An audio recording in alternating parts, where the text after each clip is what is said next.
அந்த கள்ளச்சாராயத்தை இருந்தவர்களுக்கு அந்த அரசு என்ன பண்ணி 50,000 ரூபாய் ஏதோ கொடுத்துச்சு. ஓகே, அதற்கு பிறகு அந்த கள்ளச்சாராயத்தை தடுப்பதற்கு அந்த அரசு என்ன செய்யும்?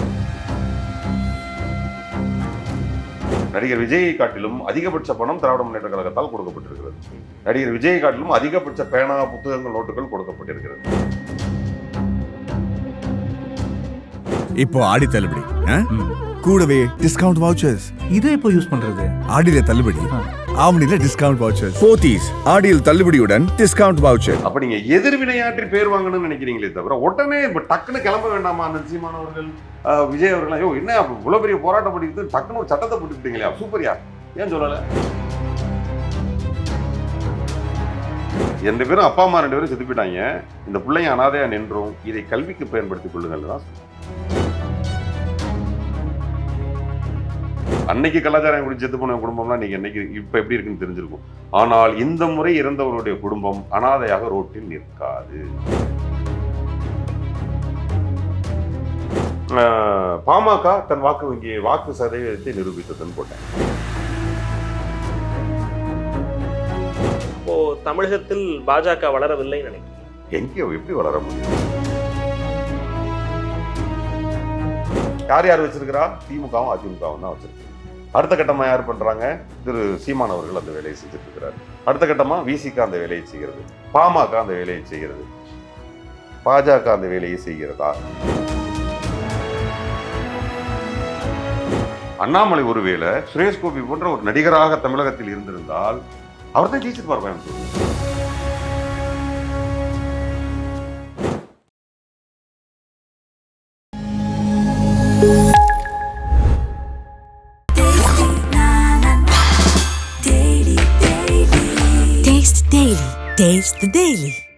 தங்க நகைகளுக்கு சேதாரத்தில் 25 முதல் 50% வரை தள்ளுபடி. வைர நகைகளுக்கு கேரட் ஒன்றிற்கு ரூபாய் 10,000 தள்ளுபடி. போத்தீஸ் ஸ்வர்ண மகால், இது பரிபூரணத்தின் அடையாளம். சினிமா தொடர்பான நேர்காணல்கள் பலவற்றை நமது நாதஸ் நடத்தி வரும் வேளையில் இன்று நாம் சந்திக்கவிருக்கும் நபர் இயக்குனர், நடிகர், அரசியல்வாதி என பன்முகத்தன்மை கொண்ட போஸ் பெர்கட் அவர்கள். வணக்கம். வணக்கம். நல்லா இருக்கீங்களா சார்? நல்லா இருக்கு. நடிகர் ரஜினி அரசியலுக்கு வரும்போது கருத்து தெரிவிச்சிங்க, நடிகர் கமல் அவருக்கும் ஒரு கருத்து தெரிவிச்சிங்க, இப்போ நடிகர் விஜய் வரேங்கிறாரு. நான் நிறைய கருத்து சொல்லியிருக்கேன். தமிழக வெற்றி கழகம் அறிவிச்சிட்டாரு, தொடர்ந்து செயல்பட்டு இருக்காரு. நான் நிறைய அதை பற்றி பேசியிருக்கேன். அது எப்பவுமே எனக்கு பேசுறதுல எந்த விதமான இதுவும் கிடையாது. இன்னும் கொள்கைகளை அறிவிக்கலை. இப்போ ஒரு தனி மனிதராக நீங்களாக இருந்தாலும் சரி, நானாக இருந்தாலும் சரி, நம்முடைய நட்பில் ஆரம்பித்து நம்மளுடைய கல்வியில் ஆரம்பித்து அத்தனையும் நம்மோடு ஒத்து போகிறதா, இது நமக்கானதா? ஒரு நண்பனை எப்படி செலக்ட் பண்ணுறீங்க? இவன் நமக்கானவனா? ஒரு மனைவி எப்படி இது நமக்கானவளா? அப்படிதான் அரசியல் தலைவர், இது நமக்கானவரான்னு தேர்ந்தெடுக்கிறீங்க. ஒரு அரசியல் கட்சி எப்படி இது நமக்கான கட்சியா, இது என் கொள்கை சார்ந்ததா, அப்படிதான் தேர்ந்தெடுக்கிறோம். அப்படி தேர்ந்தெடுக்கும் பொழுது திரு விஜய் அவர்கள் தங்களுடைய கொள்கையை அறிவிக்கும் பொழுதுதான் அவர் நமக்கானவரா அப்படிங்கிறது வரும். உடனே சொல்லுவாங்க, பார்த்தீங்களா என்ன அழகா கல்வியில் மாவட்டமாக பிரைஸ் கொடுத்துட்டுருக்காருன்னா, அவர் இப்போ தனிப்பட்ட முறையில் என்ன கட்சி ஆரம்பிக்காத நடிகராக இருக்கும் பட்சத்தில் தானே கொடுக்க வேண்டியிருக்கு. ஆனால் திராவிட முன்னேற்ற கழகம் மாவட்ட வாரியாக மாவட்ட செயலாளர்கள் இருக்கிறார்கள், எம்எல்ஏக்கள் இருக்கிறார்கள், எம்பிக்கள் இருக்கிறதுனால அதை தமிழகம் முழுவதும் செஞ்சுட்டு இருக்காங்க. ஒரு தனியாக ஒரு மேடை போட்டு முதலமைச்சர் கொடுக்க வேண்டிய அவசியம் இல்லை. ஆனால் இவர் என்ன பண்ணுறாருன்னா, நடிகருங்கிறதுனால தனியாக போடுறாரு. அதை இவங்க பெருசாக பிரதிபலிக்கிறாங்க. நடிகர் விஜயை காட்டிலும் அதிகபட்ச பணம் திராவிட முன்னேற்ற கழகத்தால் கொடுக்கப்பட்டிருக்கிறது. நடிகர் விஜயை காட்டிலும் அதிகபட்ச பேனா, புத்தகங்கள், நோட்டுகள் கொடுக்கப்பட்டிருக்கிறது. அது எப்படி கொடுக்கப்படுகிறது? மாவட்டம் வாரியாக, வட்டம் வாரியாக, ஊர் வாரியாக கொடுக்கப்படுகிறது. ஒரு ஊருக்குள்ள ஊராட்சி தலைவர் கொடுத்துருவார், நகரத்தில் நகராட்சி தலைவர் கொடுத்துருவார், மாவட்டத்தில் மாவட்ட செயலாளர் கொடுத்துருவார், அந்த தொகுதிக்கு எம்எல்ஏ கொடுத்துருவார், அந்த 6 தொகுதிக்கு எம்பி கொடுத்துருவார். இப்படி பல்வேறு விதமாக அந்த மாணவர்களுக்கு நலத்திட்டங்கள் போய் சேர்ந்துடும். ஏன்னா கட்டமைப்பு இருக்கு. நீங்க என்ன கட்டமைப்பு பண்ணலை. அப்படி கட்டமைப்பு பண்ணாதனால என்ன பண்றீங்க? எல்லாரையும் கூட்டி கொண்டாந்து வச்சு மெட்ராஸை கொடுத்துட்டு இருக்கீங்க. Very simple. இந்த புரிதல் மக்களுக்கு வேணும். முதல்ல இதை பாசிட்டிவா பாக்குறீங்களா? எப்படி பாக்குறீங்க? பாசிட்டிவ் தான். ஏங்க நல்லது செய்யறோம்னா நம்ம ஏன் நெகட்டிவா பார்க்க போறோம்? பாசிட்டிவ் தான். விஜய் போன்ற இளைஞர்கள், அதாவது எங்க வயசுகளை பொறுத்த வரைக்கும் இளைஞர் அரசியல் செய்யறது நல்லதுதான். அப்படி வர்றதுல எந்த விதமான இதுவும் கிடையாது. நல்லது செய்யட்டும், எல்லாம் பண்ணட்டும். இப்போ கொள்கைகளா திராவிட முன்னேற்ற கழகத்தினுடைய கொள்கைகளே திரும்ப சொன்னா நம்ம என்ன சொல்லுவோம்? அதான் திராவிட முன்னேற்ற கழகம் நீ இருக்கு வரீங்கன்னு கேட்போம். அனைத்து இந்திய அண்ணா திராவிட முன்னேற்ற கழகமும் திராவிட முன்னேற்ற கழகமே ஆல்ரெடி ஒரே கொள்கையில இருக்கு. காரணம் அதனுடைய தாத்தாக்கள், திரு ஐயா பெரியாராக இருக்கட்டும், ஒரு புள்ளிங்கிறதுனால அது ஒரு கொள்கைக்குள்ளே இயங்கிக்கிட்டு இருக்கு. ஒரு மாநில கட்சியில ஒரே கொள்கை கொண்ட 2 எதிர்கட்சிகள் இருந்த ஒரே மாநிலம் நம்ம மாநிலம் தான். மற்ற எல்லா இடத்துலயும் மத்திய கட்சிகளும் மாநில கட்சிகளும் போராடும். இல்ல மத்திய கட்சிகள்ல 2 கட்சிகள் போராடும், இல்லாட்டி கம்யூனிஸ்ட் உட்கார்ந்து போராடிக்கிட்டு இருப்பான். ஆனால் மாநிலத்திலே 2 கட்சிகள் ஆரம்பித்து அந்த கட்சிகளுக்குள்ளே போராட்டம் பண்ணி மக்களுக்கான அனைத்து தேவைகளையும் தீர்மானம் செய்தது இங்கே 2 திராவிட கட்சிகள் தான். அதில் வந்து நம்ம அதிமுகவும் திமுகவும் இருக்கிறது.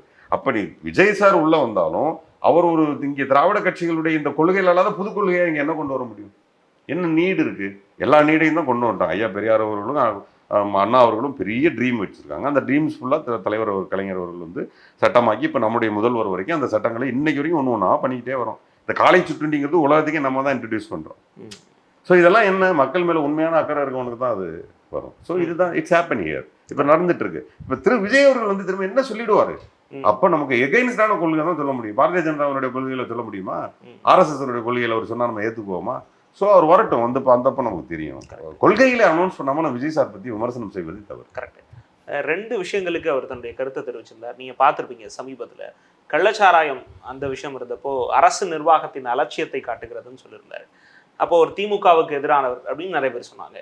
திருப்பி நீட்னு வரும்போது ஒன்றிய அரசுன்னு குறிப்பிட்டு அதையும் சாடுறார். எப்படி பாக்குறீங்க? அதான் அவர் வந்து இப்போ வந்து நடுநிலையா நம்மள மாதிரியே இருக்காரு. நம்மள மாதிரி தான் இருக்காரு. எப்படின்னா கள்ளச்சாராயம் விஷயத்துல அவர் சொன்ன கள்ளச்சாராயத்தை பொறுத்த வரைக்கும் ஒரு அரசு, அதன் கீழ் அதிகாரிகள். அப்போ உடனே என்ன பண்றாங்க? இம்மீடியட்டா அரசு என்ன பண்ணுது? அந்த அதிகாரிகளை பூரா நீக்குது. ஓகேங்களா? இதற்கு முன்பு நான் இதுக்கு ஒரு எண்டு சொல்றேன். அதுக்கு முன்னாடி சொல்றேன்.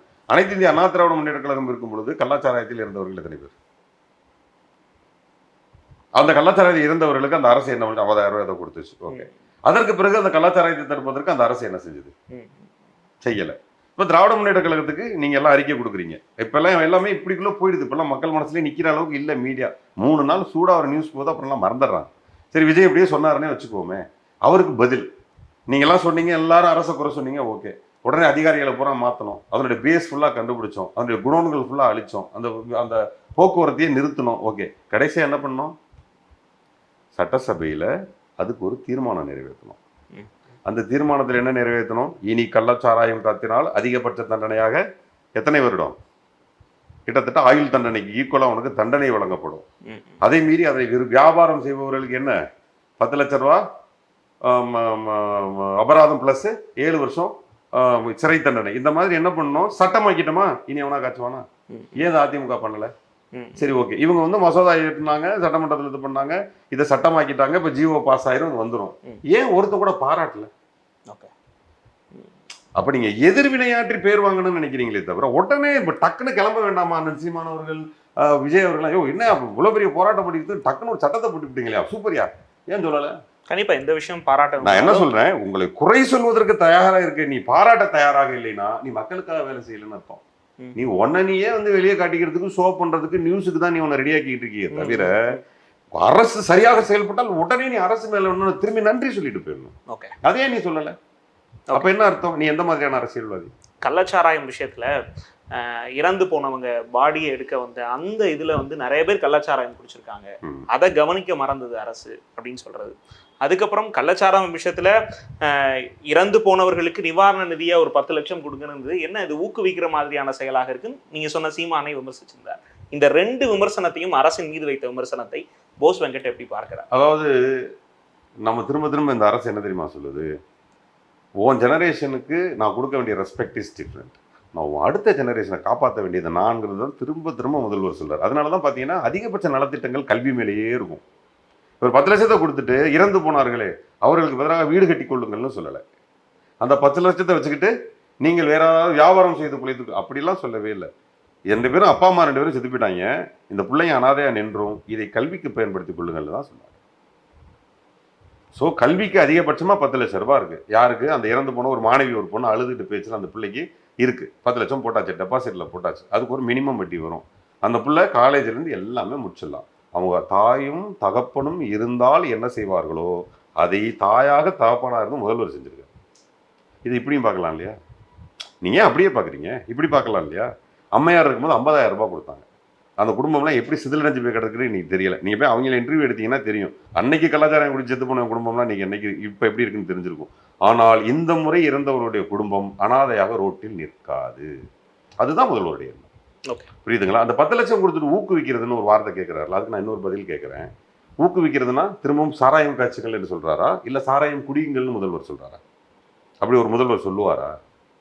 சரி, ஓகே, அப்படியே அப்படி சொன்னாலும் இவர் எந்த வகையில் ஊக்குவிக்கிறாரு? சாராயத்தை வந்து கவர்மெண்ட் காய்ச்சிச்சா?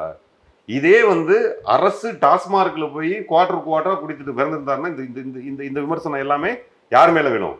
ஏன்னா அது அரசால் நடத்தப்படக்கூடியது.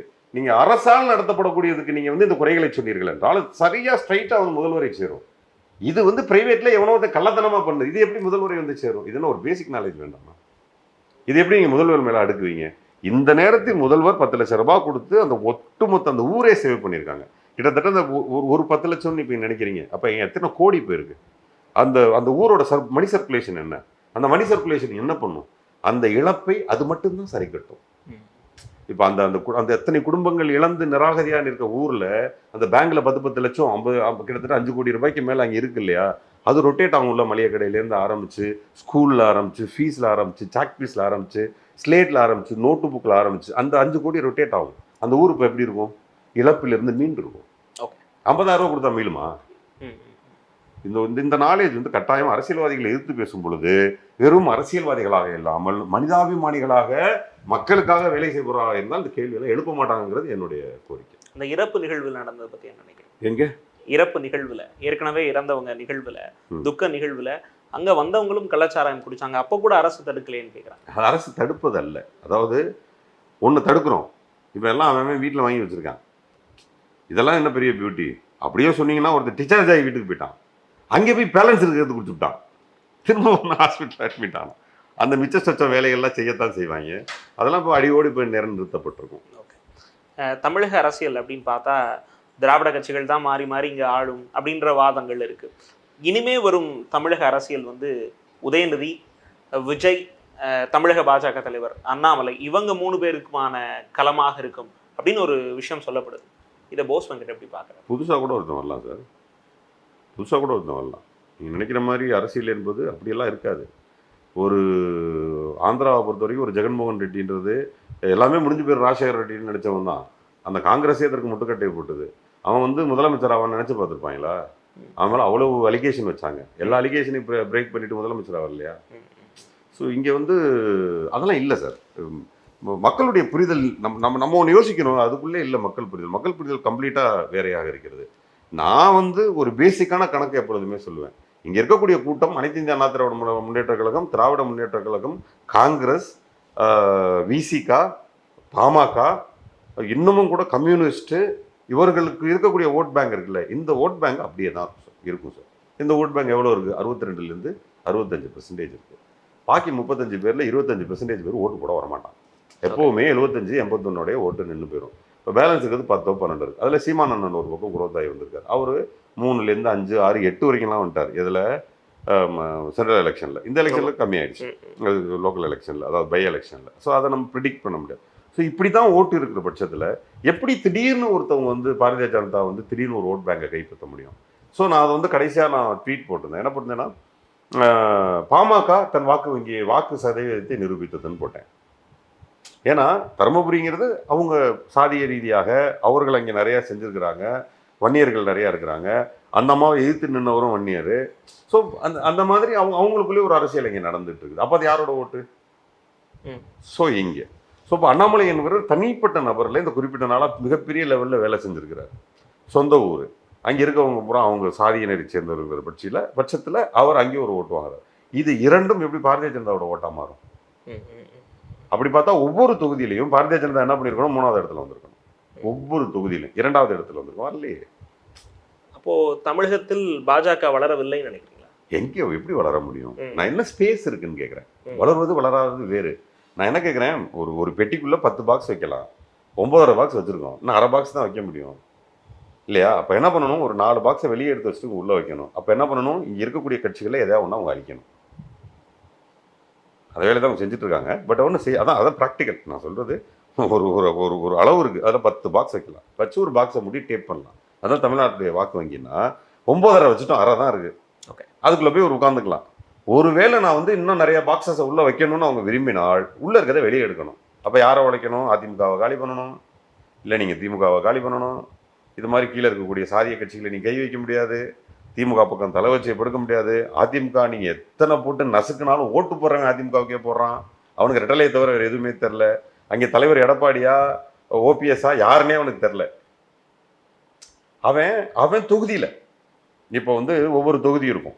இப்போ நீங்கள் தொகுதியில் வந்து பார்த்தீங்கன்னா இப்போ ஒரு சண்முகண்ணன் இருக்காருன்னு வச்சுங்களேன் விழுப்புரத்தில், அவர் தனியாக ஒரு அதிமுக கோட்டையை உருவாக்கி வச்சிருக்கிறாரு. இப்போ நீங்கள் கோயம்புத்தூர் எடுத்துக்கிட்டீங்களா, அவர் தனியாக ஒரு ஓட் பேங்கை ரெடி பண்ணி வச்சிருக்கிறாரு. கடம்பூர் ராஜனன் எடுத்துக்கிட்டீங்களா, அவர் தனியாக. அது எல்லாமே ரெட்டலை, ஆனால் தலைவர் சார்ந்ததல்ல, தொகுதி சார்ந்தது. அது ஒவ்வொரு தொகுதியிலையும் இரட்டை இலைங்கிறத அவங்க அழகா வட்ட செயலாளர், மாவட்ட செயலாளர், தொகுதியில் இருக்கவன், அவன் இவன் பகுதி எல்லாரையும் ப்ராப்பராக இன்னைக்கு வரைக்கும் சின்ன சின்ன சின்ன சின்ன மீட்டிங் வச்சு ப்ராப்பராக வச்சிருக்கிறாங்க. யார் யார் வச்சிருக்கிறா? திமுகவும் அதிமுகவும் தான் வச்சிருக்கு. அடுத்த கட்டமாக யார் பண்ணுறாங்க? திரு சீமான் அவர்கள் அந்த வேலையை செஞ்சுட்டு இருக்கிறார். அடுத்த கட்டமாக விசிக அந்த வேலையை செய்கிறது, பாமக அந்த வேலையை செய்கிறது, பாஜக அந்த வேலையை செய்கிறதா? எங்கேயாச்சும் நீங்கள் வந்து லோக்கலில் வட்டம் மாவட்டத்துக்கு சின்ன சின்ன மீட்டிங் போட்டு பார்த்துருக்கீங்களா சார்? நீங்கள் அந்த வேலையை அவங்க செய்யாமல் எப்படி சார் கட்சி வளரும்? அது பெரிய ப்ராசஸ் சார். அது அந்த ப்ராசஸை பாஜக பண்ணலை சார். அது பண்ணாத வரைக்கும் இங்கே வளர்றது ரொம்ப கஷ்டம் சார். பாஜகவை நான் ஒத்துக்கணும் சார். நான் ஒரு திமுககாரன். திடீர்னு ஒரு பேலட் இருக்குது, திமுக பேலட்டு, அதிமுக பேலட்டு, எல்லா பேலட்டோடையும் பாஜக பேலட்டு பெருசாக இருக்கணும் சார். அது எப்படி இருக்கணும்? எடுத்தோன்னே சமத்துவம், சமூக நீதி, சாதி மத பேதமற்ற இந்தியா அப்படின்னு இருந்தால் தானே சார் அந்த பேப்பரை நான் உருகுவேன். எடுத்தோன்னே சாதி பேதம் தான் நம்மளுடைய நோக்கம், மதப்பிளவு தான் நம்மளுடைய நோக்கம். இந்த இந்தியாவுக்குள்ள கிறிஸ்தவனும் முஸ்லீமும் இருக்கக்கூடாது. எங்கே சார் அந்த நோட்டீஸை நான் உருவ மாட்டேனே சார். எப்படி சார் நீங்கள் வளருவீங்க? நீங்கள் எப்படி சார் போய் ஓட்டு கேட்பீங்க? என்ன ஸ்லிப்பு போடுவீங்க நீங்கள்? என்ன ஸ்லிப்பு போடுவீங்க? அங்கேயே முடிஞ்சு போறீங்கல்ல நீங்கள் சார். இது இந்தியாவை பொறுத்தவரைக்கும் பர்டிகுலராக தமிழ்நாட்டில் முஸ்லீம், கிறிஸ்தவன், இந்துன்ற பாகுபாடே இல்லை சார். அவன் வீட்டு கல்யாணத்துக்கு போய் விருந்து கறி திங்கிறான், அவன் வீட்டு வரான், மாமே மச்சான் மொய் செய்கிறான். இன்னமும் வந்து மொய்யேட்ட முஸ்லீம் மொய்யேட்டில் 90% இந்து இருப்பான், இந்து மொய்யேட்டில் எப்படியும் முஸ்லீம் 4 பேர் இருப்பான். அப்படித்தானே சார் வாழ்ந்துட்டு இருக்கோம். ஒண்ணுக்கு முன்னாடி அதை போய் உடைச்சிட்டு தமிழ்நாட்டில் சமத்துவம் மேலோங்கி இருக்கிறது. அதை ஒற்றுக்கொண்டாலும் கூட தமிழ்நாடு இந்தியாவிற்குள் இருக்கு. அப்ப சென்ட்ரல்னு பார்த்தா அதே பாஜக தானே வருது. போது இவங்க எப்படின்னா சார் ஒரு மாநில ரீதியாக அது வந்து மாறும் சார். மாநில ரீதியாக எப்படி மாறும்னு நினைக்கிறீங்க? கல்வி ரீதியாக. நீ மாநிலமா மாறினாவே அது கல்வியாக மாறிதான் ஆகணும். எங்கேயெல்லாம் கல்வியற்ற மாநிலம் இருக்கிறதோ, கல்வி குறைந்த மாநிலம் இருக்கிறதோ, அவங்க பூரா பாரதிய ஜனதாவுக்கு ஓட்டு போடுவாங்க சார். நீங்கள் உங்களால் எடுத்து பார்த்தீங்கன்னாவே உங்களால் சரியாக அதை புரிஞ்சுக்க முடியும். இவன்லாம் வந்து முட்டாள்தனமாக ஓட்டு போட்டிருக்காங்கிறது உங்களால் புரிஞ்சுக்க முடியும். அவனுமே கொஞ்சம் கொஞ்சமாக படிக்க ஆரம்பிக்கிறான். படிக்க ஆரம்பிக்கும் போது என்ன ஆகுது? ஓட் பேங்க் குறைய ஆரம்பிக்குது. இந்த வந்துட்டீங்க 240 கீழே வந்துட்டீங்க, அடுத்தடுத்து என்ன ஆகும் சார்? அவனுக்கும் புரிதல் வரத்தானே சார் செய்யும். வரும்பொழுது அவன் காணாமல் போயிடும். இப்படி பார்த்தா இப்போ தமிழ்நாட்டில் பாஜக காலை பதிக்காது இப்படி சொல்லும் போது, கேரளாவில் கூட இந்த லாஸ்ட் எலெக்ஷனில் நடிகர் ஒருத்தர் ஜெயிச்சிருக்காரு. அப்படிங்கும்போது அது வளர்ச்சியாக தானே பார்க்கப்படும். அந்த நடிகர் ஓட் பேங்க் இல்லாம ஒட்டுமொத்த கேரளாவிலே ஓட் பேங்க் என்ன அவங்களோட அந்த நடிகரை விட்டுருங்க. அதுக்கு நான் பல காரணம் சொல்லுவேன். அந்த நடிகரோடு சேர்ந்து எத்தனை பேர் நின்னாங்க? அவங்களுக்கெல்லாம் என்ன எத்தனை சதவீத ஓட்டு விழுந்தது பாரதிய ஜனதா? ஏன் இங்கே விழலை? அதைத்தான் இங்கே விஜய் அதெல்லாம் பேசுறாங்க. நடிகர்கள் அப்படிலாம் பேசுறது அதுக்கு தான். ஓகே, ஒருத்தன் தனிப்பட்ட முறையில் நான் போய் சொன்னேனே, அப்படி பார்த்தா என்னங்க அண்ணாமலை எவ்வளோ பெரிய ஓட்டு வாங்கினாருங்க? அண்ணாமலை ஒருவேளை சுரேஷ் கோபி போன்ற ஒரு நடிகராக தமிழகத்தில் இருந்திருந்தால் அவர் தான் ஜெயிச்சிருப்பார் கோயம்புத்தூர்ல.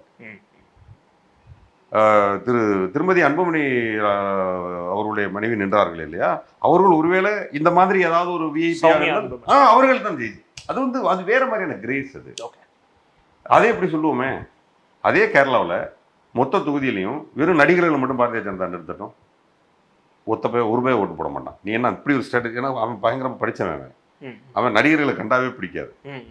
அவன் நீ என்னடா அரசியல் வரியன்னு கேள்வி கேட்பான். அப்படி ஒரு ஸ்ட்ராட்டஜி அவங்களுக்கு எடுக்க சொல்லுங்க. கேரளாவில் பாரதிய ஜனதா ஒரு ஓட்டு வாங்காது.